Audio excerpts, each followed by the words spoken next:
Welcome everybody. I am truly delighted to introduce this Christmas Professorial Platform tonight by our wonderful Professor of Documentary Photography, Patrick Sutherland. I'm not going to say too much because he is much better to hear from Patrick himself, but doing my little bit of research, which doesn't take long because you just open the website, don't you? But basically Patrick joined LCC, I believe, as the course leader for postgrad photojournalism in 1993. 108 years, I think. 108 years, he told me.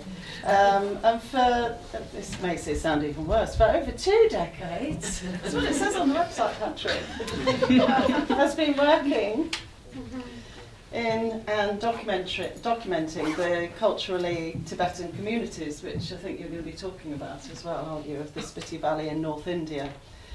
Another project that I'm personally very interested in, and many of us here at LCC are interested in as well, and I don't know if the banner's gone yet, but it's very relevant, is the Elephant Vanishes project as well. And I think that's, we're working on a book at the moment, and I think that about the history of the college, and I think that's a very significant project here for us in our archive, actually, not only with the work that goes on in Park, but also how we're trying to track the changes that are happening in this area and for the college as well.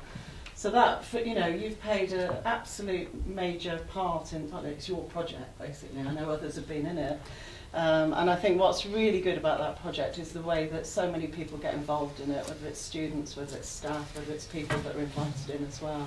It's a really good example of how Patrick actually facilitates collaboration here at LCC. So Patrick has played, I'm not going to talk too much about the past here, but I have to say, Patrick you have played a really significant role here. Certainly in the 5 years that I've been here, and I know long before as well, in building communities here in the college, whether that was the graduate school, whether it was through Park, Chris App, all the other research things that are going on, but in particular in how you've supported students at all levels. And most recently, and I say most recently, i.e. not since 1993, but most recently as well is heading up and looking after our PhD community and really helping to grow that community here, and I know some of you are part of that as well here at the college. So a personal thank you from me, but please I'd like you to welcome Patrick.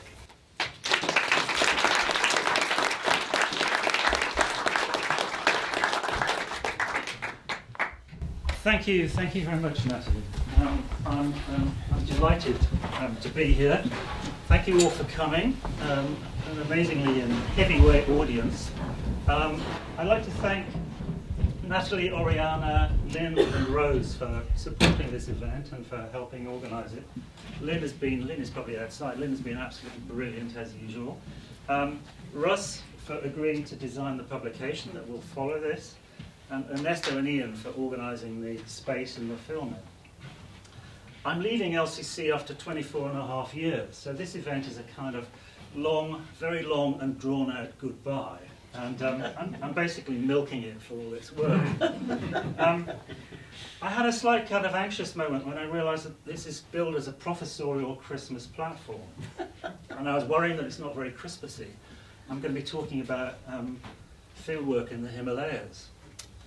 And then I thought a bit more about it and realised that I'm going to be talking about various things, including belief and ritual, the cold, drunkenness and the slaughter of animals, and I'm going to be talking about hell. How much more Christmassy can you get?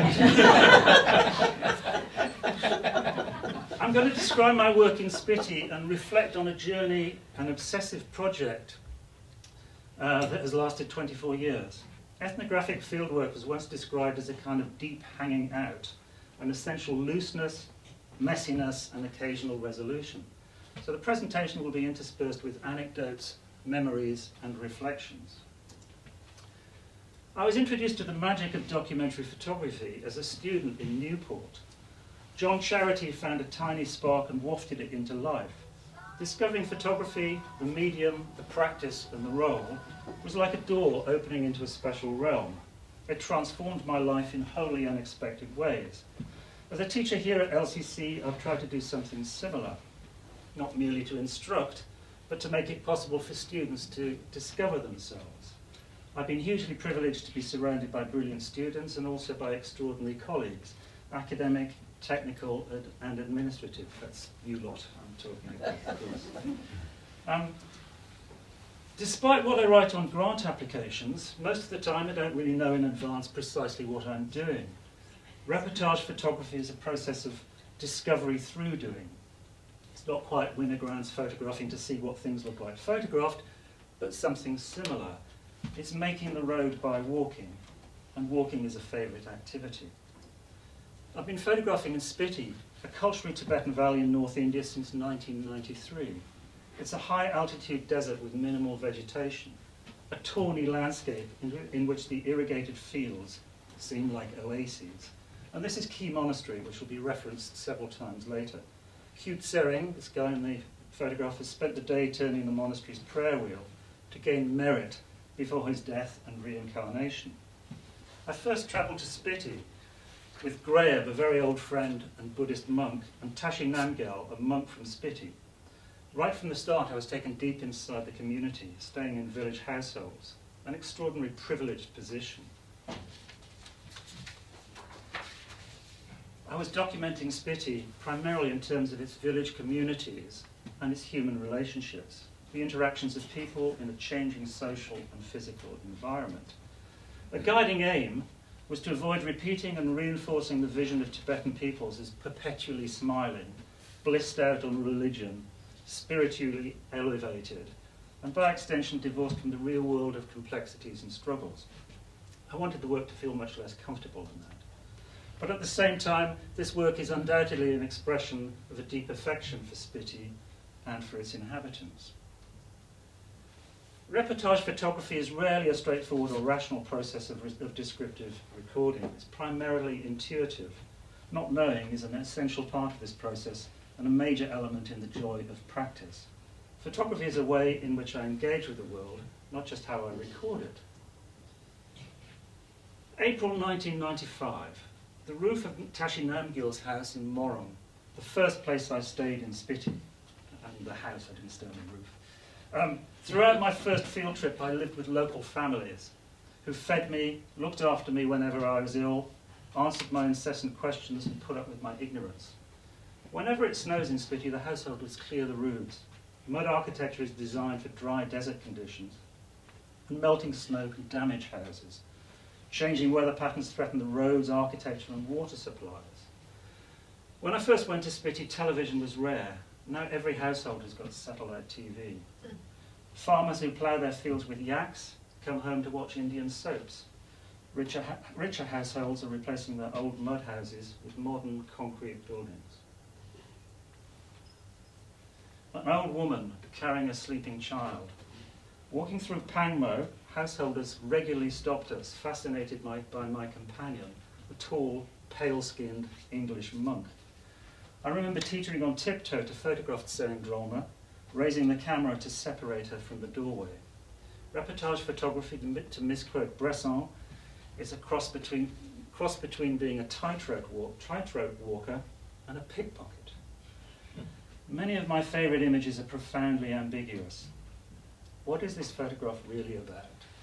Childhood and nurturing, birth and death, mortality and reincarnation? Perhaps it's about aging and the effects of high-altitude ultraviolet light on human skin. But I'm also aware that she was a nun, so perhaps it reflects the diminished status of nuns in Spiti, stuck at home undertaking domestic work instead of devoting their lives to religious practice, which is what the monks would do. October 1998. Walking through Gete, I'd noticed the animal pens are covered in wire mesh. On the outskirts, a man is washing the singed head of a zomo, salvaged from a snow leopard kill. Gete is on the edge of a vast uninhabited area, hundreds of square miles of perfect snow leopard territory.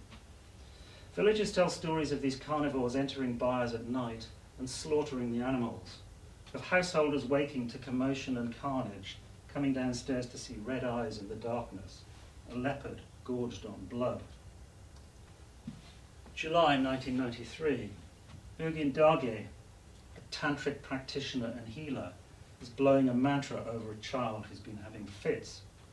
24 years later, I can still hear the spluttering sound of him blowing. I noticed the raised position of the healer and the respectfully lower position of the mother. Respect and honour are fundamental concepts within Spiti. Status is visually manifested through positioning within social spaces. It's marked by distance from the door and height above the floor. Social position is also marked in special honorific and humilific language and highlighted through music. July 1993. A man is staggering through Kibba, pursued by laughing children. He appears drunk. He's wearing a feathered hat, his face smeared with ashes and soot. A piece of wood is attached to the hem of a coat that he's wearing inside out. He demands money and then laughs raucously when I give him some. Apparently a man is dying in the village. The cause is diagnosed as the effect of Mika, malicious gossip. The public performance is part of an elaborate ritual for turning back gossip and slander. Ritual, small and large, pervades the Spitian landscape, from the daily recitation of mantras to monastic dance festivals. I'm bemused and fascinated by this particular encounter, and it's stayed in my mind for years. February 2007. Gutukma is a singer, one of Spiti's Hirip, lower caste professional musicians and former beggars. Her songs and music punctuate festivals and weddings, offering formal statements of honour and respect. Hirip music is a rich element of Spiti's intangible culture, but her son refuses to play his senar, the oboe-like instrument that provides the melody for songs and dances. Caste is a contested territory in Spiti. To play music is to publicly perform his diminished social status. He's got a government job in town and is trying to forge a life separate from his caste identity. It's widely thought that there is no concept of, or it's widely understood actually, there's no concept of caste within Buddhism, which is true, but it certainly exists within Buddhist communities. The following series of slides are from a wedding in Kibba in November 1998. Tandup Sering is suffocating yaks. He's shackled their legs, he's bound their jaws, and will stuff their nostrils with dung. I look into their eyes as life ebbs away. Killing animals is really bad karma, and therefore work undertaken by the lower caste. Afterwards, I see children imitating the yak's death throes, the final gurgling sounds.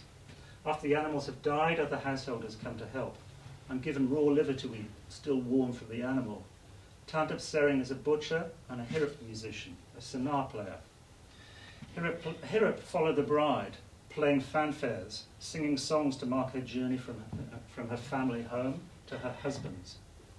Throughout the long nights of the wedding, they sing and play music. I recorded Tandup, drunk and exhausted. Actually, that's him drunk and exhausted.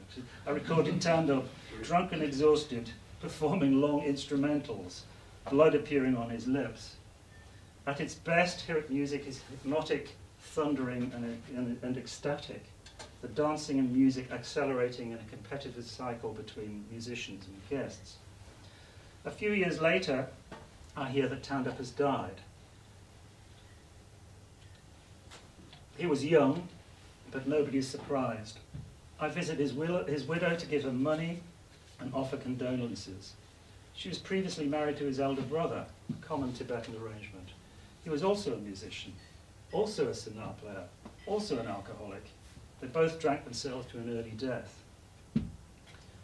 Spiti weddings are extraordinarily rich and complicated events. Preparation of food for hundreds of guests. Specialist performers who've memorized song cycles and speeches.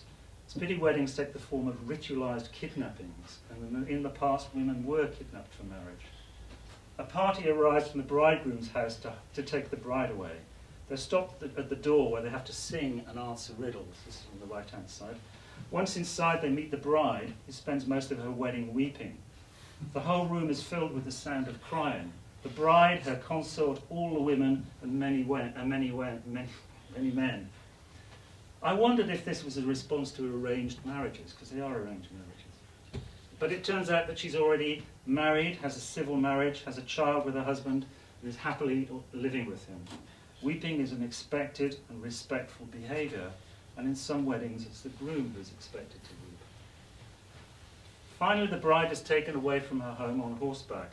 The sounds of weeping from the bride's party and the cheering from the groom's party fill the air. The whole village has come to watch. The groom, a really minor part of Spitian wedding ceremonies, is not present, but is symbolised here by a decorated stick, which is that's the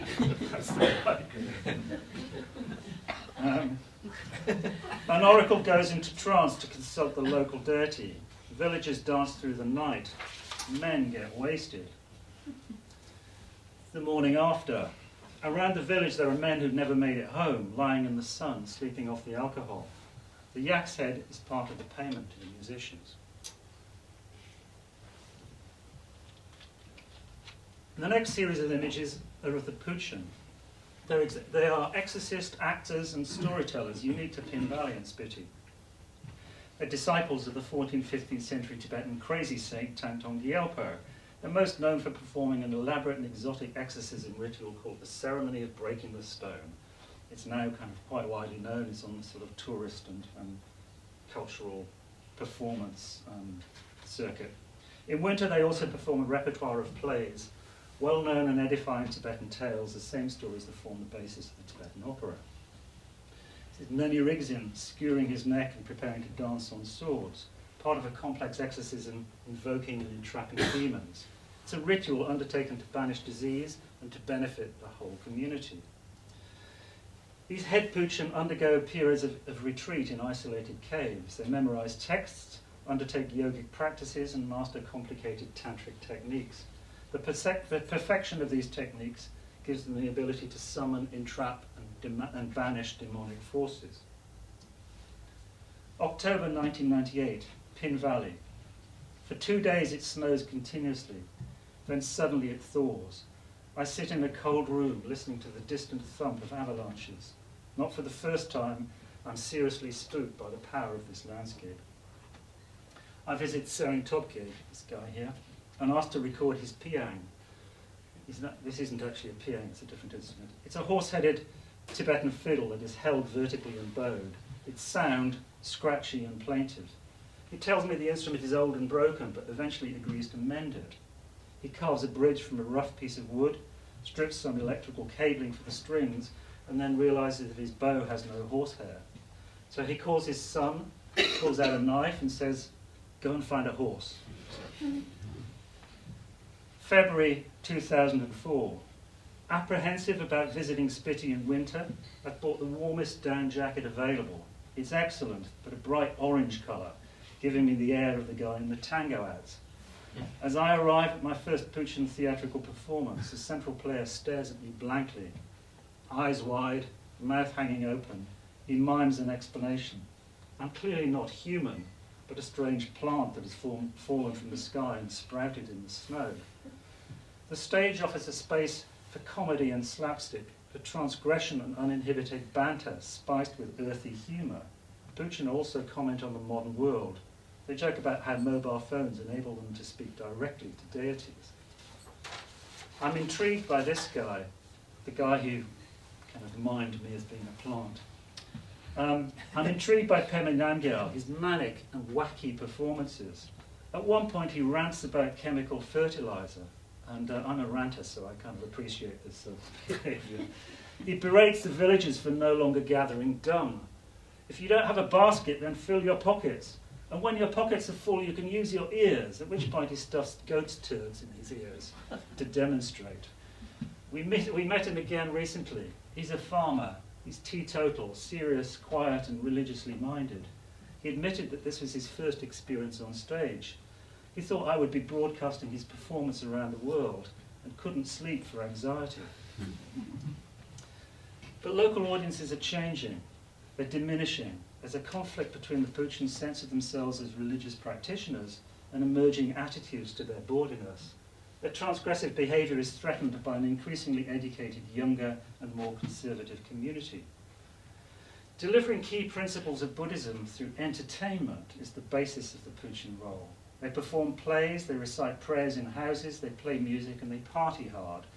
As they dance together, they sing sacred mantras. I photographed their performances and preparations. Audiences sitting in animal pens in the freezing cold. The characterizations are shared by different troupes and form part of their intangible performance tradition. I love the mix of absurd, sometimes obscene humour, prayer, and deep emotion. Buchan are locally revered and treated as honoured guests within PIN, but they sometimes complain they're treated like beggars in other communities, trading the spiritual for the material, their religious performances for barley or cash.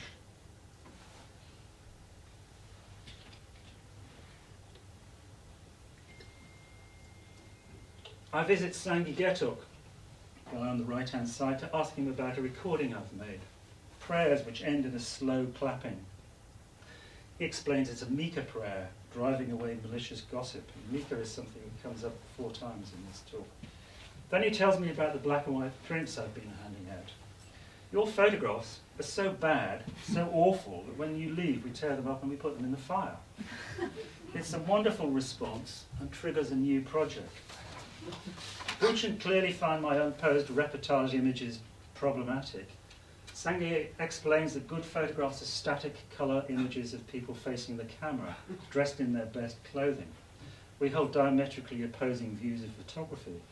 I wondered if we could negotiate a different strategy that would bridge this divide. In the British Library, John Falconer shows me a recently acquired archive of Spiti photographs, taken a century ago by John Coldstream, a British colonial administrator. This is the ceremony of the breaking of the stone, the key Puchan exorcism ritual for which they are renowned. During the ritual, demons are summoned and entrapped in a block of stone. This is then laid on a man's belly and smashed. You can actually see, if you look at the print of this, you can see a pair of feet sticking out here. That's the slab, and that's the slab that's going to be laid on this guy. Coldstream was probably the first person to photograph the ceremony.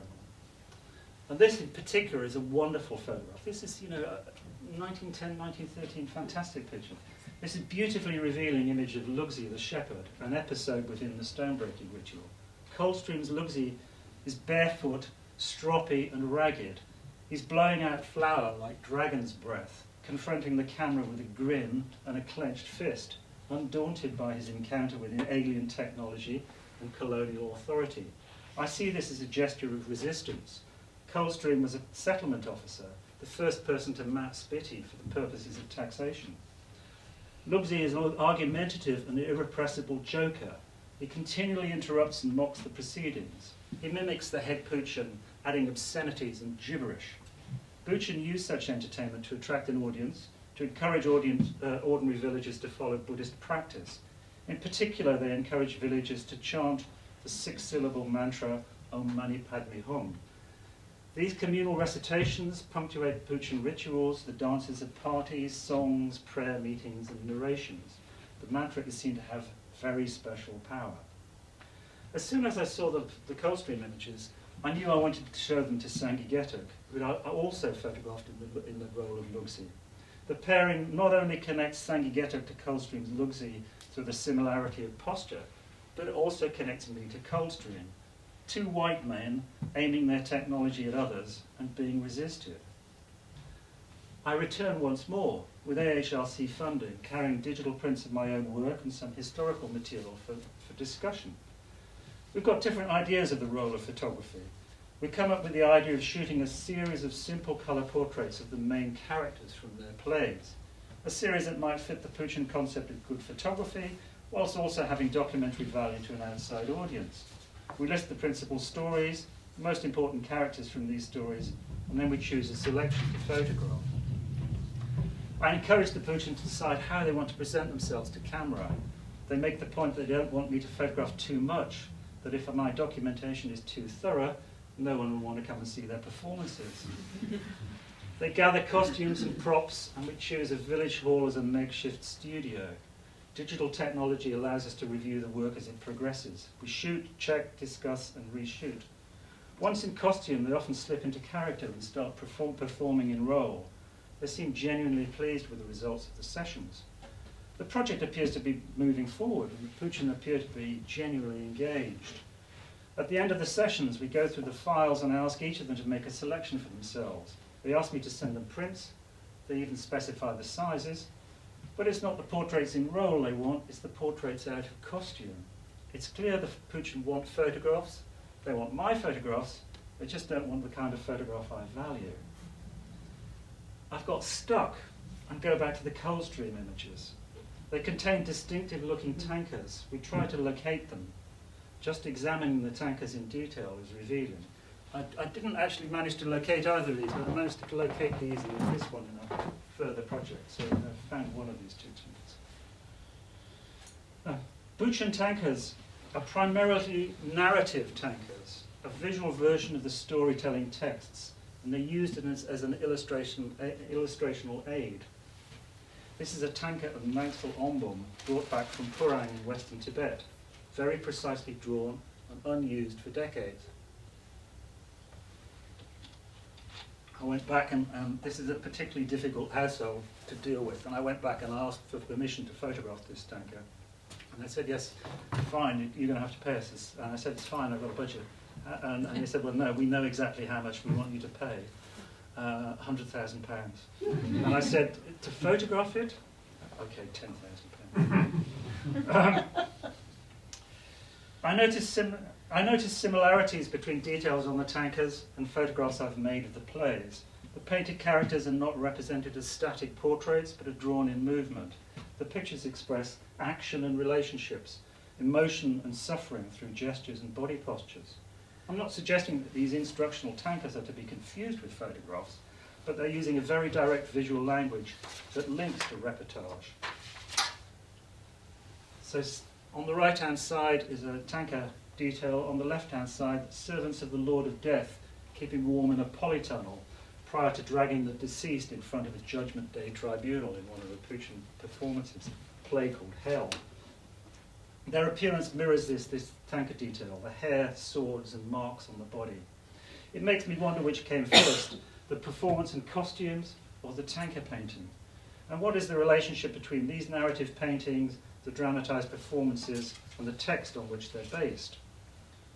On the left, two yak-haired servants have dragged a deceased man in front of the Lord of Death, who is seated. On a low table, a set of scales measures out black and white pebbles to mark good and bad actions, assessing karma. On the right, the Lord of Death weighs out karmic actions on scales as one of his servants reads a report on somebody's life. One of the characters from the Nansal Ombum story is a monkey which accompanies a lama. The monkey is a tiny detail from a harrowing story which describes the conflict between living in the material world and following a spiritual path. It's a minuscule detail on the tanker too, but is sometimes dramatized into an outrageous and obscene episode of Puchin performance. As the lama plays the kokpo, the monkey dances, wiggling his red buttocks and genitalia. These comic scenes are shared by different Puchin troops and form part of their intangible performance tradition. These performances blend the religious and the comedic, the spiritual, social and sexual, presenting them as overlapping realms of human experience. Their carnivalesque and saucy nature occasionally seems to subvert respect for religious authority, with portrayals of randy monks mumbling gibberish instead of prayer. But they also celebrate humanity and playfully attack dogma and unthinking convention. The pairing of these images on my laptop leads to further discussion with the Puchin. I'm planning a publication, and they become excited by the possibilities. Books are sacred objects in Spiti. They're happy for my photographs to be published, the reportage images and the portraits mixed in with historical images, but insist that everyone has to be named, as well as the description of their role and their village and the name of the play they're appearing in. It's a resolution to the problem of my reportage photographs, but not a solution to what they want to put on their walls. Examining Puchin tankers triggered further work to document Puchin material culture. This is funded by the British Library's Endangered Archives programme. The paraphernalia of their ritual and theatrical performances. We discovered a range of statues, metal or clay statues of Tangtong Gyalpo, sometimes painted, often clothed. There are numerous local stories about the power of such statues. One household told a story about his large red sandalwood statue. It flew from Tibet. It landed in a field in Spiti and spoke to a passing farmer who took it in. Puchin talk about borrowing this statue, but when they try to leave the village, it becomes too heavy to carry. A wooden printing block carved with demon figures used to produce printed images for stone-breaking rituals. A prop for Puchin birth scenes appearing to the groans, grimaces and pains of a man in labour. We documented many texts, handwritten, unbound texts on handmade paper. Commonest is the story of the Delok Lingzachukit. Deloks are individuals who've apparently died and gone to be judged by the Lord of Death, where they witnessed the realms of hell. But then they return to tell the living of their experiences and warn of what potentially awaits. Delok texts also richly describe the experience of being dead. So these are hell scenes on tankers, which illustrate this process. Lines of figures await judgment before the animal-headed Lord of Death. So this is the Lord of Death here with text in this. Monstrous figures, servants of the Lord of Death, dragging the deceased down into the grisly realms of hell to be boiled or impaled or frozen or tortured in myriad ways. I told you I had a Christmas theme. Puchin are believed to have instrumental power in the netherworld, the potential to intervene in the afterlife and guide the deceased from hell. Spiti audiences sometimes get close to the Puchin during performances to help the deceased, trapped and suffering naked in the freezing waters of cold hell realms. Prayer and recitation, chanting the sacred six-syllable mantra is key for potential release from hell. The presence of prayer wheels in the hands of Puchin illustrate this belief and their power. And if you see, the figure who's sitting in front of the Lord of Death is also turning a prayer wheel, which is probably a good sign in terms of what's going to happen to him next.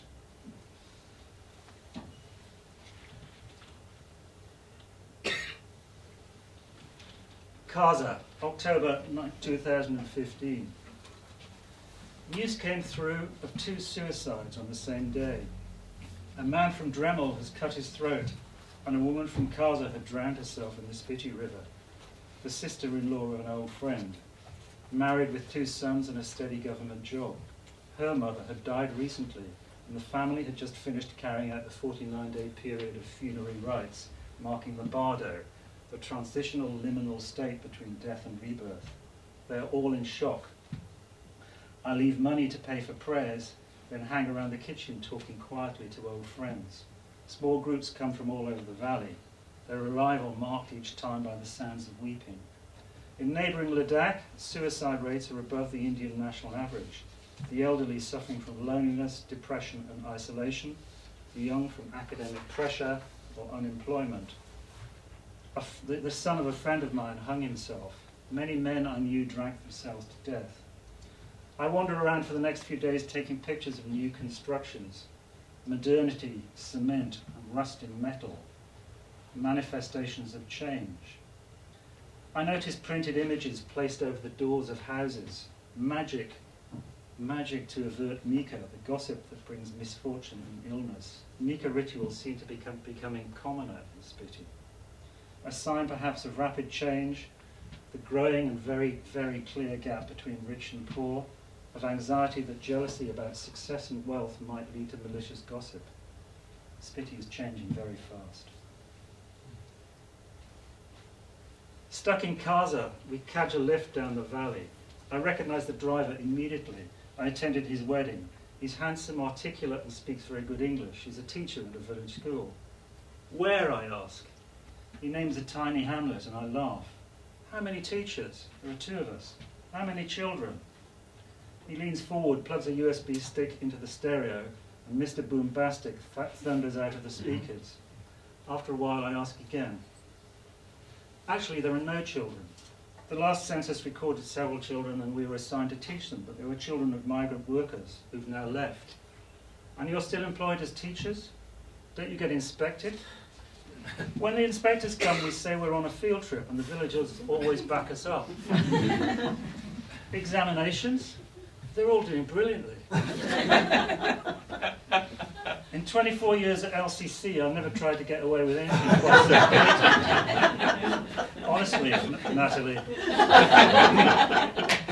What do you do instead of teaching? I watch TV, especially the cricket, and drink too much. It's my retirement plans in a nutshell. I realised later that his job security is rooted in local politics and influence. He is too well connected to be called out. I'm irritated. I know how hard other teachers work in Spiti. Since Modi came into power, the school I'm involved with has had no central government funding for 2 years, despite its excellence. 2 days later, I visit him. He's commissioned a complex, archaic, Nika-like ritual. It involves the making of an effigy and the invocation and banishing of negative forces. He admits that he's having marital problems at home. Of course, everybody knows about his non-existent and well-paid job. Perhaps this is how gossip, communal pressure, actually works. But this final section is about contemporary photographs in Spiti. I've been digitally gathering them from houses and monasteries for the last 3 trips. So the Puchin expressed disappointment with my reportage images, but I was much too respectful to say that I was bemused by their idea of photography, especially the photoshopped images that Spiti villagers display on their walls.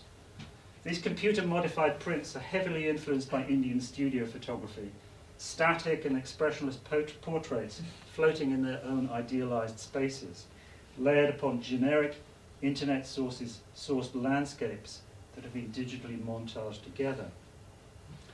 Multiple images call to mind Chris Pinney's observation that Indian customers would only pay half price for a photo that only showed half the body. Perhaps these offer extra value. Many photographs were commissioned outside the valley. Soldiers in the Indian Army, student teachers and veterinary pharmacists away at college, pilgrims to religious sites, or farmers taking cash crops to market. The owners of this image disliked the black and white element.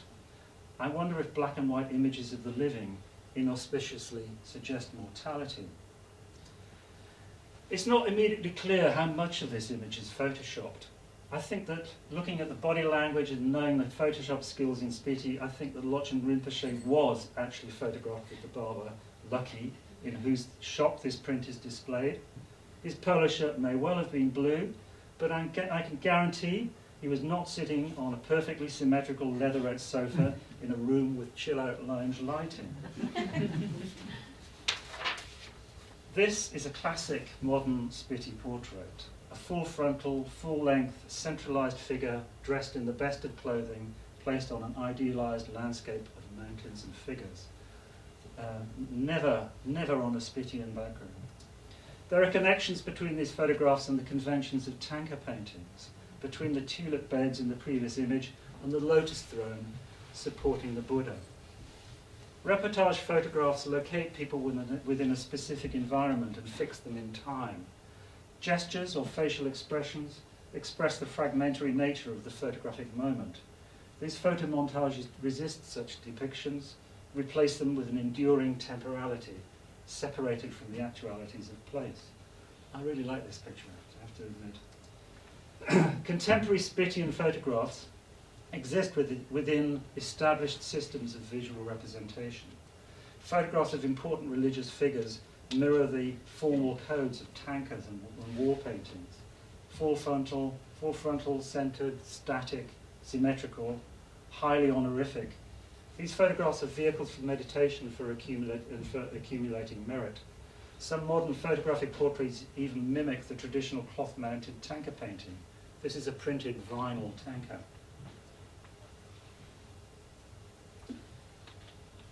October 2015. Our taxi disappears up the road. It's dark and cold. We watch a large moon appearing over the horizon. The village seems deserted. The whole community has gone to celebrate a wedding in the neighbouring village. The house we're looking for is unlocked and occupied, unoccupied. So Dechen and I wander around by torchlight. I notice hand-painted photographs on display. We find a room and fall asleep. In the morning, I suffer an English sense of embarrassment from having stayed uninvited.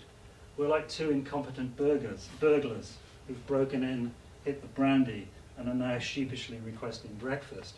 But in Spiti, this kind of behaviour is accepted and our hosts are welcoming.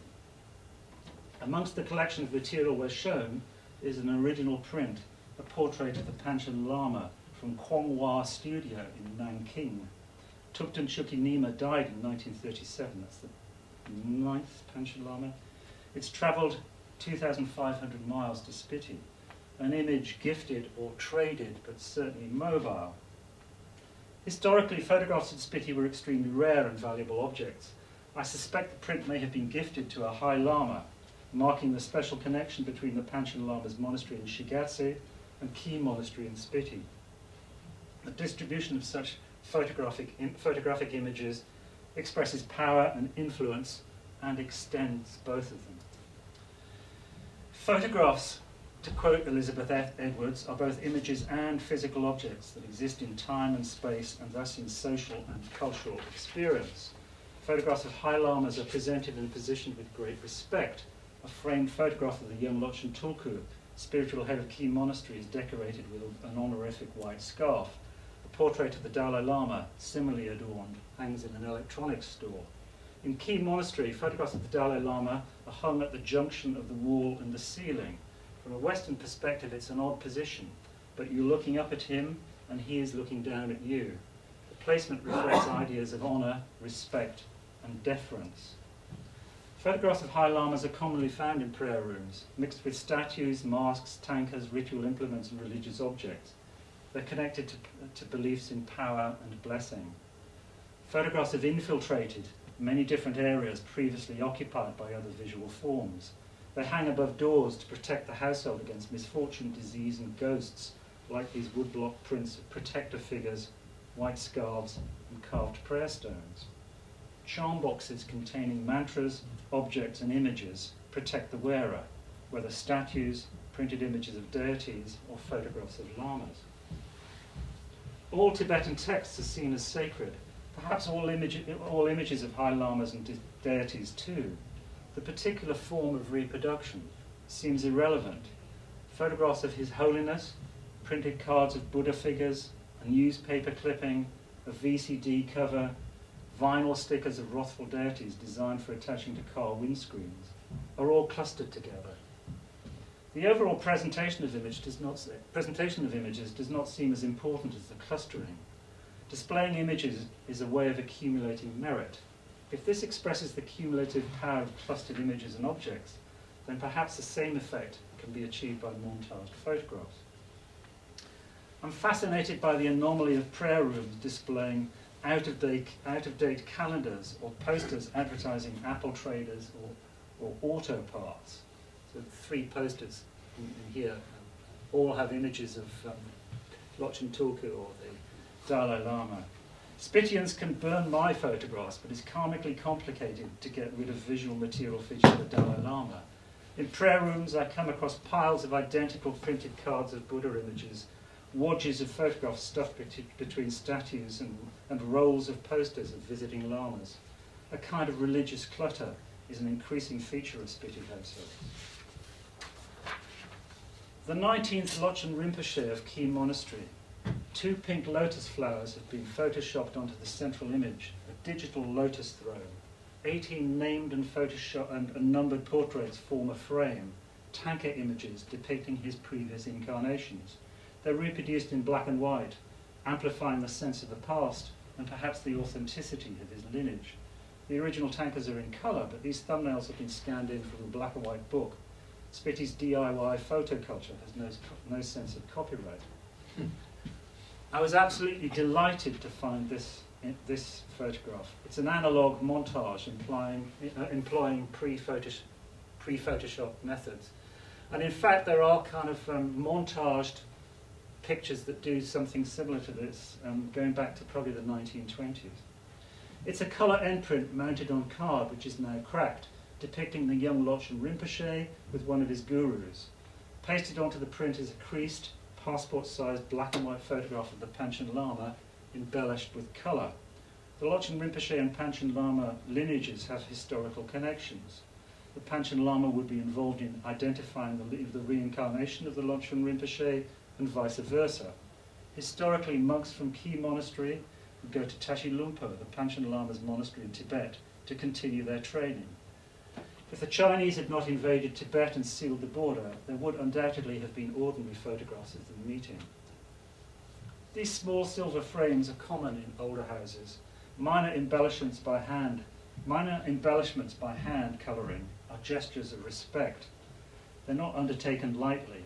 No Spitian would draw on the Dalai Lama. Only the clothing is coloured in these photographs, echoing Claire Harris's observations. Such images are known as kupa. Ku is the honorific Tibetan for a body, especially the body of an enlightened being.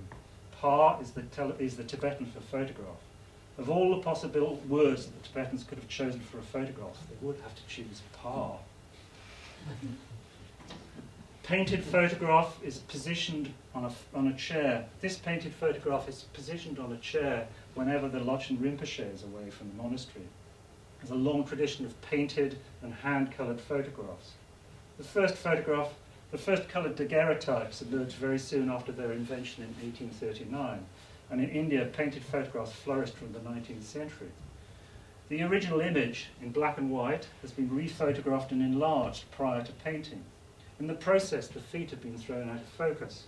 Perhaps this is a simple technical mistake in copying, but feet are viewed as unclean and polluting, so this modification, intentional or not, is somehow extra respectful.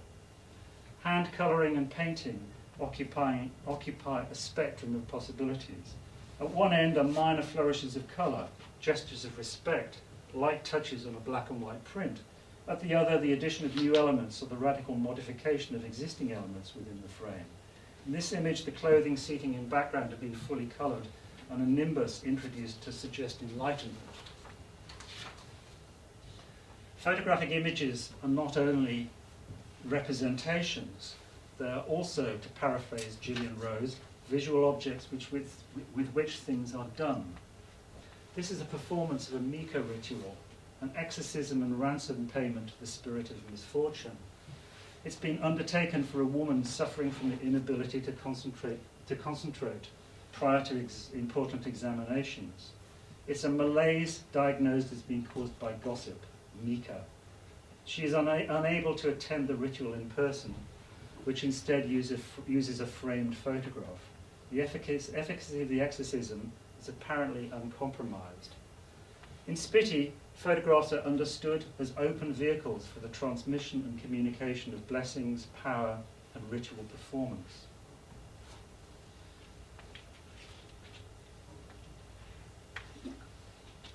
Spiti has quite an established culture of modifying individual static photographic images and of reimagining the photographic frame. These images and image clusters challenge the limitations of the straight document. There is a strong sense that conventional photography is insufficient to their needs. Unmodified photographs cannot express the subtleties of affiliation and association, status, values, and beliefs that Spiti people desire from their photographic imagery. Like rituals, these photographs can perhaps be seen as having agency, attempts to influence or transform the world. The unmodified image is what reportage photography holds dear. Descriptions of actual people in real places at particular moments in time. This is precisely what these modified Spiti photographs resist. They present portraits in idealized forms, removed from the moment past and from the placement of the individual within the everyday world. By bringing people together within the frame who are separated by time, politics and geography, by expressing connections between ordinary human beings, politico-religious elites and deities, and by collapsing the past and present, Spiti photographs transcend the limitations of the straight document.